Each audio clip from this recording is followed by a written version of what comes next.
Hello, fellow Show Me News fans, and welcome to another rendition of SMYN Top 10.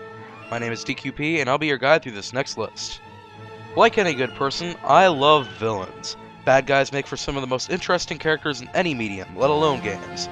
There are huge parts of our medium defined by the big baddies who are up to no good, and this episode's going to honor them. More specifically, this list is about the final bosses that make great games even better and more badass. Obviously, there are going to be huge spoilers throughout, so be sure to cover your ears or crank up some music or something like that. Also, while previous lists have adhered to the idea of one per franchise, I can't guarantee I'll do the same. Don't worry, it's not going to be all Final Fantasy bosses or something like that, but there's going to be a couple final bosses from the same franchises. But hey, it's my list, so that doesn't matter. Also, I'll be doing that thing where I leave the screen blank for the first couple seconds, play the music, and see if you can guess what it is, just for giggles. So, with that said, let us begin.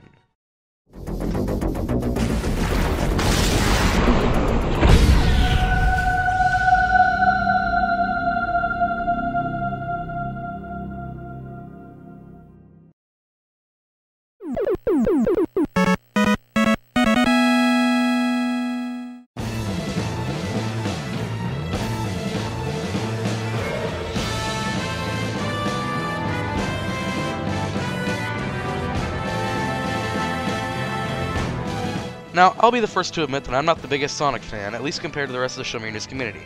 I mean, yeah, there are Sonic games that I really like, but not compared to other franchises. But I wouldn't be talking about Sonic 2 if I didn't like it, and boy did this game have an awesome final boss. Unlike the first Sonic, which threw you into another labyrinth zone and then put you against Robotnik, this game paced itself and built up to this final confrontation. And what a confrontation! The booming, climactic music sounded epic even on the Genesis, and the boss itself was not only difficult, but also huge and bombastic. It's so iconic that the battle even made its way into the recent Sonic Generations, the remix of which you can hear right now. This is one part of the Sonic series that I'll not soon forget.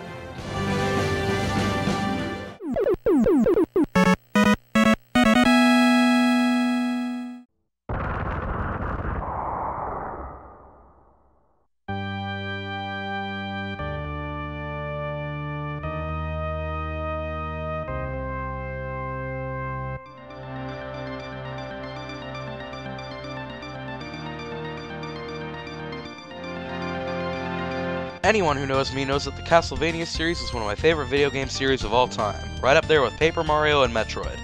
And while I love the death out of Symphony of the Night, see what I did there, there's just something about the final encounter in Super Castlevania 4 that I just enjoy more.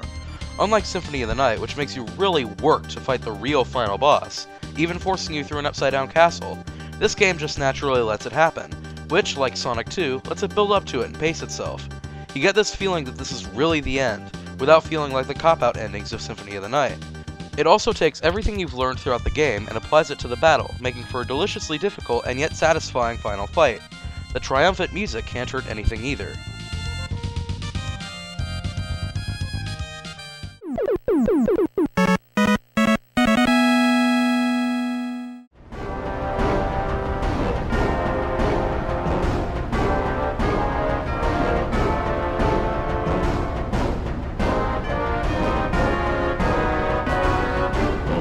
It was a tough choice between this and the final battle of Ocarina of Time, but as you'll hear me say a lot in this video, this one just builds up to it more. While Ocarina of Time pit you against Ganondorf and then surprised you with a battle against Ganon, this game does things differently, and consequently more interestingly. While the Ganondorf and Ganon battles from Ocarina of Time are emulated in the first two phases of the battle, we then see Midna seemingly defeated, which leads to a wild and exciting horse chase through the Elden Fields, after which Link and Ganondorf dismount and settle things in one final climactic sword fight. This is the way I always imagined a final Zelda battle going down, and it fits the cinematic style of Twilight Princess perfectly. While it's not too difficult, it's definitely safe to say that it's very epic and satisfying.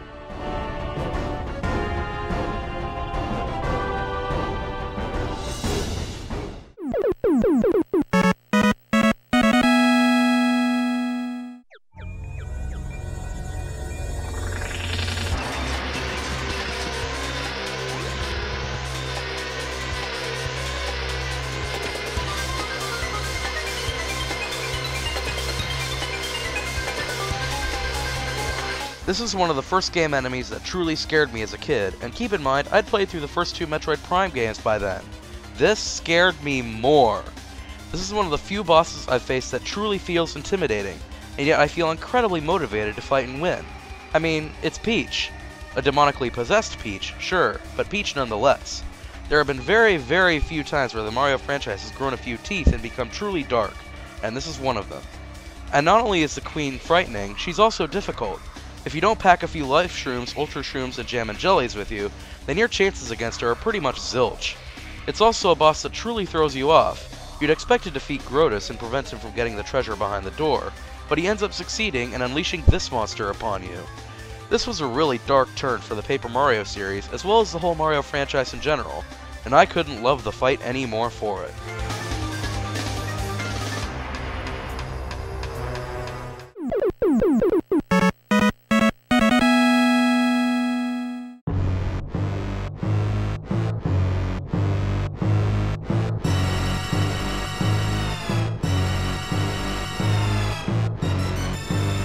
This is another boss fight that knows how to pace itself. It begins simply with Samus entering the brain's chamber and lobbing super missile after super missile at it, just like the original Metroid. Then, when you quote-unquote defeat it, you're led to another room where the brain transforms into this monstrous beast. And the battle isn't just hard, at first it's impossible. Like the opening boss battle in Mega Man X, you have no way of knowing what kind of damage you're doing to it, leaving you in a state of confusion and helplessness as it paralyzes you, and just inflicts wave after wave of damage. Finally, though, the baby Metroid comes to the rescue, and in one of the most touching moments in any Nintendo game, sacrifices itself to make sure you complete your mission. Then you're granted the Hyper Beam and, well, you know how the rest of it goes. Beat the brain, escape the ship, planet explodes, mission accomplished. This battle might just be the most important moment story-wise in any Metroid game. I'd also consider it to be one of the more important moments gameplay-wise as well.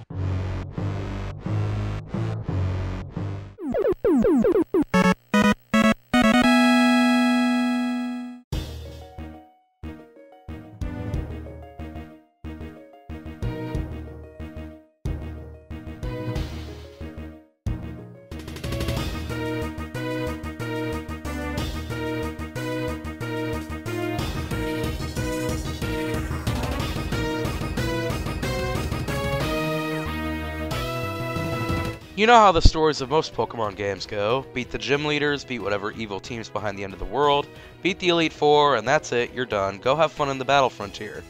But Generation 2, and by extension 4, offered a new end. Defeat the Kanto gym leaders, and then fight the trainer from the first games. And man, talk about a difficult final battle. This is a fight that just grows more and more difficult the longer you let it go on. And when you did finally beat Red, what did you get? Actually, nothing. 3 dots at most. Well, okay, you did get some bonus features in the DS remakes, but still, the reward for beating Red didn't lie in the game. Instead, you had bragging rights to all the other kids at school. Yeah, I beat Red, the guy from the first generation. His Pokemon were upwards of level 85. He stood atop a giant, epic, snow-capped mountain of awesomeness, and we fought, and it was good. That may not seem so significant today, but when I was in grade school, I was stunned, and so were my friends. And while the significance of it seems somewhat diminished today, the sheer experience of beating this boss is unforgettable.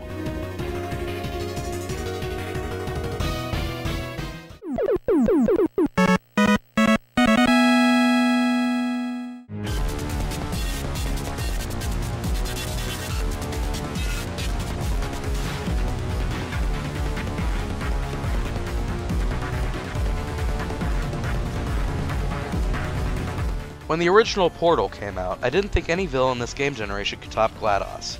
She was snarky, sarcastic, psychotic, and her final battle was one of the most creative in gaming history. But when I played Portal 2, I thought the game was better than its predecessor in every way, and to my surprise, this included the game's final boss and ultimate villain, Wheatley.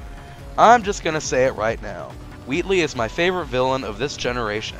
He's funny, he's dumb, but he's still evil, and his final battle did an excellent job of taking everything you've learned and applying it to the final confrontation. From gels to momentum tricks to using lunar dust to your advantage.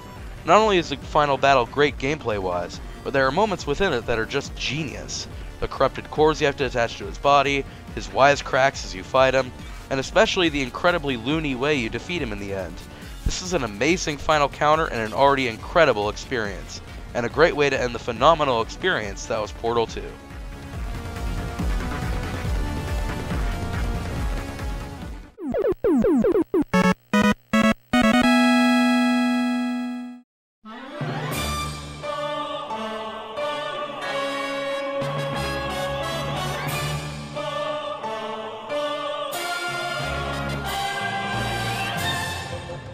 Before Super Mario Galaxy 2, Bowser battles in 3D Mario platformers haven't really been all that climactic.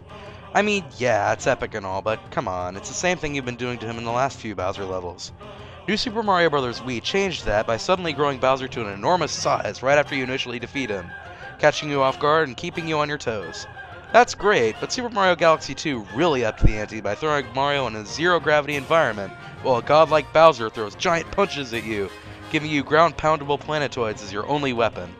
And the atmosphere really makes you feel as if this is the final battle. The music, the setting, Bowser's size, it all adds up to a phenomenal boss fight.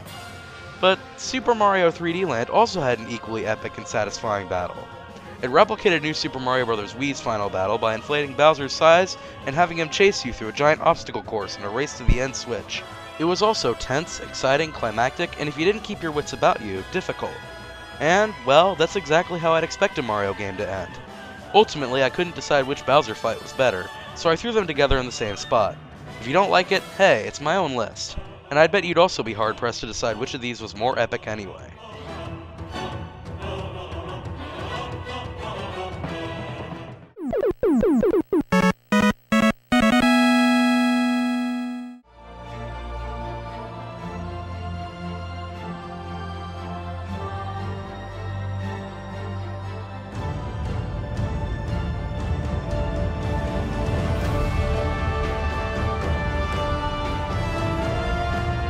The brilliant thing about the Mass Effect series is that everyone who plays it is going to get something different out of it.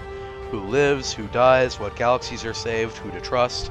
It's all up to the player, who's given an unprecedented amount of choice throughout all three games. To me, no other moment has exemplified that theme more than the final mission in the Collector Base in Mass Effect 2. Not only is the mission itself grand, difficult, and incredible gameplay-wise, but the number of variables that go into it is just astounding. It doesn't even begin in the base. It all begins on the Normandy as Shepard and the crew plan out the assault. Here, you choose who leads different teams to do different tasks, like opening doors, distracting the enemy, evacuating survivors, and holding the line while you go fight the Human Reaper. If you don't meticulously plan everything perfectly, there's a good chance that someone will die, and those deaths are felt throughout the rest of the series, affecting choices and characters that you meet and have met. Now, I know what you're thinking, and yeah, I guess the aforementioned Human Reaper is technically the final boss, but I felt that the mission as a whole was a much more significant ending moment for the game, and as I said, it's my own list.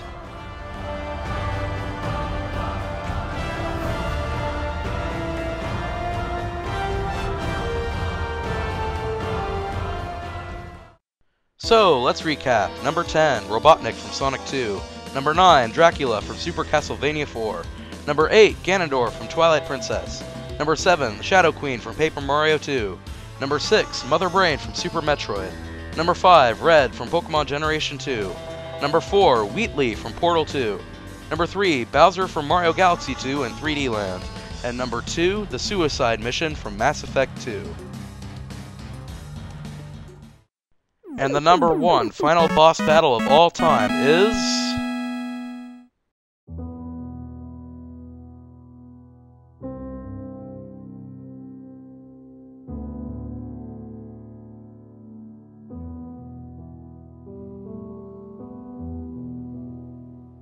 Nah, just kidding.